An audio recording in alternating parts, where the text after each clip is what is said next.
పిరికి బంద వ్యవహారం. ఆయన పులి అని చెప్పి ఆయన మాట చెప్తే నేను వెనక్కి పోను అని చెప్పి ఇప్పుడేమో అసెంబ్లీకి వస్తున్నాడంటే 60 రోజులు అసెంబ్లీకి రాకపోతే సభ్యత్వం పోతుందని, పోతే పులివెందలు కూడా గెలవలేమని ఆ భయం పట్టుకుంది. ఇప్పుడు 11 వచ్చినాయి, 1 కూడా వచ్చే పరిస్థితి లేదనే భయం వచ్చింది.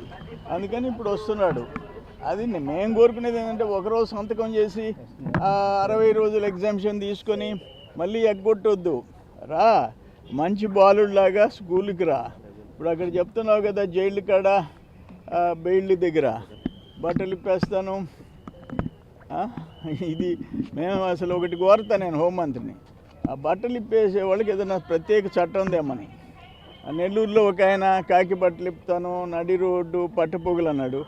ఈయనేమో ఇక్కడ బట్టలు ఇప్పుతా అన్నాడు, అయితే టైం చెప్పలే, పొగల రాత్రే చెప్పలే.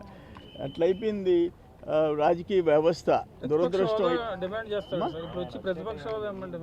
అది అసలు ఎట్లొస్తుందని ఫ్లోర్ లీడర్వి నువ్వు ఒక ఫ్లోర్ లీడర్వి, ప్రతిపక్ష హోదా ఎట్లొస్తుంది? ఆడ ఒక చట్టం ఉంది. నువ్వేమన్నా స్పెషలా? నువ్వు నేను నీ పర్సనాలిటీ చూసి ఇవ్వాలనా? నాకు అర్థం కాలే.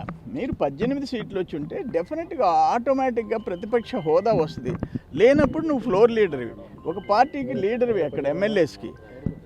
అది ఆయన అంత దురాశ పనికిరాదు, చట్టాలకి అతీత. మళ్ళీ ఇంకో మాట, చంద్రబాబు నాయుడు గారికి ఎంత టైం ఇస్తే నాకు అంత టైం ఏంటని నాకు అర్థం కాల.